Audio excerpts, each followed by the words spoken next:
everybody, thanks for coming and joining me again for another process video. Today I'm going to be using the January 2015 Scraptastic kit, and I'm just showing you here some of the things I'm going to be using from the kit. These are some of the die cuts, some of the vellum pieces, some of the little chevron arrows, and then I actually took some of the stickers and used the oh, what is it called? That little powder tool to remove the stickiness, just so I could put them all in my tin.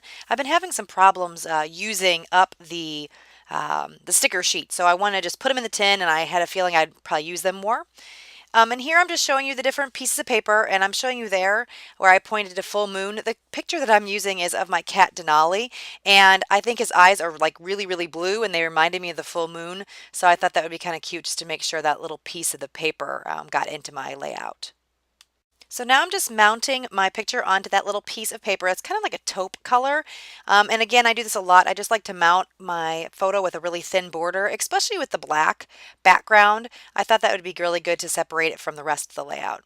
And here you're going to see that I'm putting all these different strips down. These are the manufacturing strips from the papers that came in the collection. And I'm going to fiddle with this for a while, but I'm going to end up doing something a little bit different in the end with the strips. I am going to end up using that black one with the words on it, but nothing else I'm really going to use in the way that I'm showing it now. So I'm just going to glue everything down, and sorry I'm a little out of frame. That will actually get moved a little bit later in the video, but you're not really going to miss much. I'm not doing anything down there quite yet, so you should be good. So anyway, I'm fiddling with this, and then I'm going to end up changing it up, but I am going to end up using this strip right here that you see. So I'm just gluing it, I'm going to glue it down after I trim it off. So I just trimmed it to make it match the same length of that blue paper. And then I'm just gluing that in place. And then on the other little piece of floral paper, I actually kept the branding strip on it. I really like the little scalloped wood grain look and the other peachy pink part that was there. So I just ended up keeping it on, and I made it look like it was another layer of paper that was on the layout. And normally I have such terrible problems with thinking of titles, but I had that 5 in the embellishment die cut pack, and I had no idea what I was going to do with these numbers, and I have several more that I haven't used yet. So I thought it would be perfect to use this because I actually have 5 kitties, and so when I got Denali, the little kitty in the picture, I now have 5. So I actually came up with my title before I even started, which never ever happens. So I was pretty proud of myself.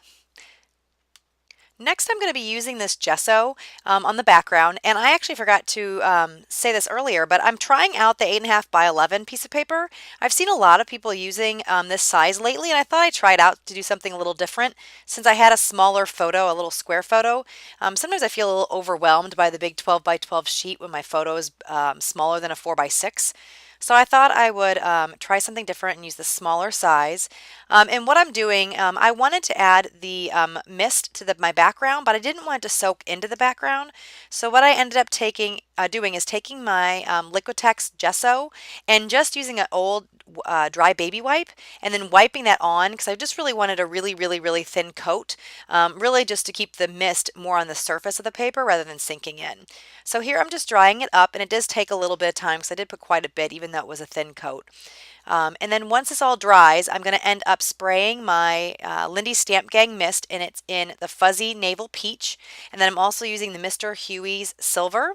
And I'm going to spray that on a piece of packaging. And then I'm going to end up just mushing it around on my layout. Just to give some color to the background. I thought the white was a little stark.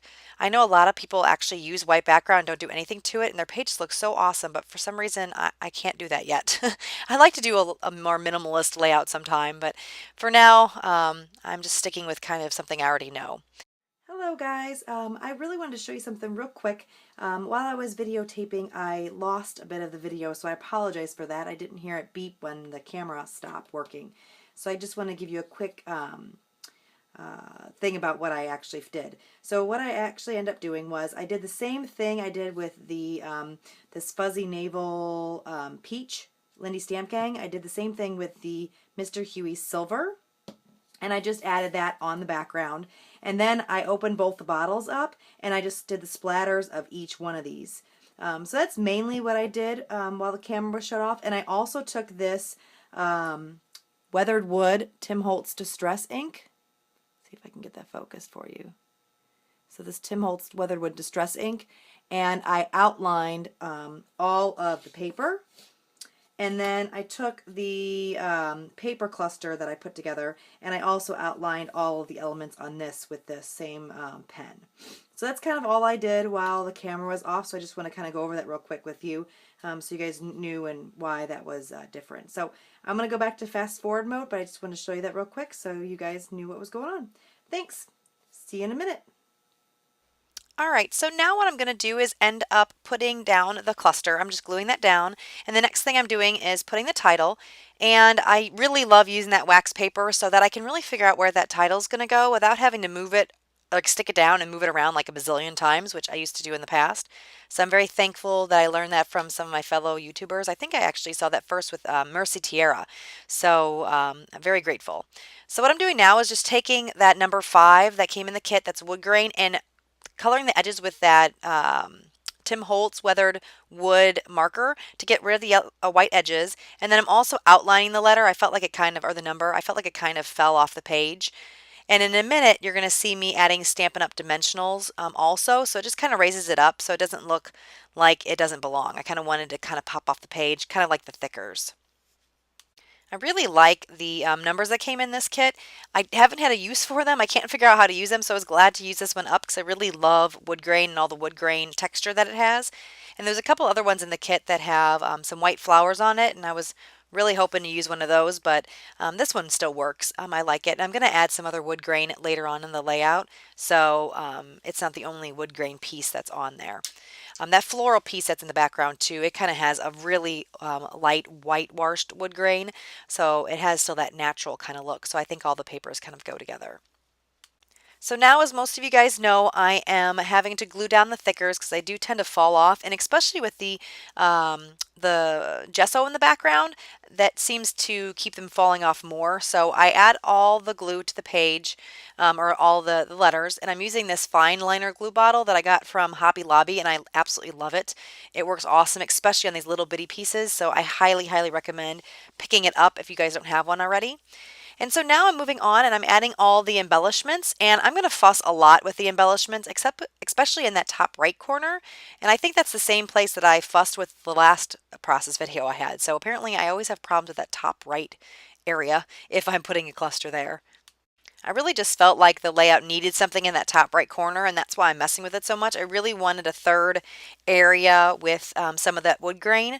So I'm going to mess with that a lot, and I'm going to end up in the end not having any wood grain up there, but I actually like how it turned out, so it ends up being okay. But you are going to see me play with this for quite some time.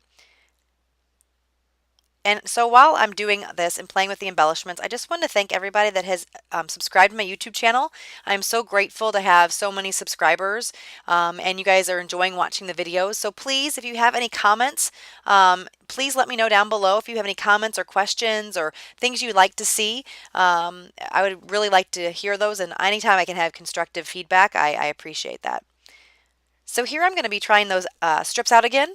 And like I said earlier, they aren't going to end up working, but I am going to end up taking that black word strip and putting it at the very bottom of the layout. And so you're going to see that in just a few minutes here after I play with these strips for way, way too long. So here is where I actually finally decided I'm just going to put that strip at the bottom. And I like the weight that it gives because that picture is so black. I felt like I needed something in the bottom. So now I have it kind of balanced more with that black strip on the bottom. And then I have those little vellum date and I think it's month and day circles in the top right of the picture. And I think it helps balance it a lot. And later on, you're going to end up seeing me too putting a piece of that black strip also up in the upper right hand corner, and that's what I end up deciding I want to do with that. So here it's just me being anal, having to get it match exactly, so I play with it for quite some time before I get it to where I want it to be. And I like that ATG. I don't know if you noticed me in the bottom right corner, but I was rubbing that ATG off. So that's really nice that it rubs off. And if you get some on places that you don't want, and then that way you can just put it back in your stash and not have it stick to everything. So I felt like the layout still needed a few more things. So I'm looking through here, and I end up just picking that vellum rectangle that I put in the right-hand corner where I have the month and the day circles. And then here I'm putting that little flag. And I'm going to play with this still a little bit more. I really, really, really wanted to get that wood grain up there, and it just ain't happening. So you're going to see me play with that for just a few minutes. And I'm really, really, really, really trying to get this to work. But alas, it is not going to work. I should just give up, but I'm going to keep playing and playing. So I figured I would leave this in here so you can see my struggle, because I struggle just like all of you guys struggle as well. So here, I decided to move on. I was tired of that top right corner again, so I decided to try some other things. I put that light bulb there in the right and cluster. I had no idea what I was going to do with that light bulb, but I really liked it, so I ended up just shoving it in there. I think it works well. I like the gold accent. You can't even barely tell it's a light bulb, but I think it looked cute in that area. And I just used my Xyron sticker maker to add in on the vellum. And you're going to see here that the Xyron ran out, and I'm actually kept this on camera. I'm going to show you how easy it is to actually replace the cartridge on these. So I'm going to show you that in just a few seconds because I have more vellum that I need to stick down. So it really just, the cartridge just pops out, and there in that box is the new refill, and you really just open the bag and you just slip it back in, and that's it. It's just good to go. You don't have to worry about aligning things or messing with it too much, and it's really, really quick and easy. So if anybody's interested in possibly getting one of those, it's very simple to use and refill. And this is a layout of running out of things. So in a little bit later, you're going to see that my Tim Holtz stapler ran out. And I left that in too so people can see, if they haven't seen it before, me opening it up and putting this more staples in. So here I'm finally committing to that upper right-hand corner. I ended up finding another little vellum heart and then my stash that matches the pinkish salmon colored strip kind of towards the bottom of the cluster, and I just ended up stapling that on. And here you can see that I'm changing out my staples really quickly, and I'm stapling on a couple places, about 3 places in the layout. The staples that I put by the number 5, they're going to end up being covered up by those little blue arrows. And what I like to do with my embellishments when they're on that acetate sheet is just to cut it up and then move them around. That way I don't have to commit to sticking them down, but I can still see exactly what they're going to look like on the layout. So I recommend that too if you are a non-committal person like myself. And I'm going to try to put the staples in another place, but it's not going to work out. So I'm just going to move on. I do feel like this layout needs just a little bit more, so I'm going to look at it for a little bit and then decide to pull out some enamel dots. And these are just for my stash. I'm not sure what brand they are. And I'm just going to add some ones that most closely look like the little chevron arrows, and I'm just going to add them in so that there's a number of 3 in the cluster. And I just think that balances things a little bit more. So this is the layout, and it's pretty much done. I'm just going to trim off the bottom because it's not quite even. And then I'm going to show you some close-ups on camera, and then after this you'll see some still photos. So I want to thank you so much, guys, for coming and joining me again. If you liked the video, please give me a thumbs up. If you're not already a subscriber, please subscribe to my channel so you can get updates and know when I have new videos posted. And again, please leave me any comments, any questions you might have. I love seeing what you guys write, and I love answering your questions. So I guess I will see you soon. Thanks again. Bye-bye.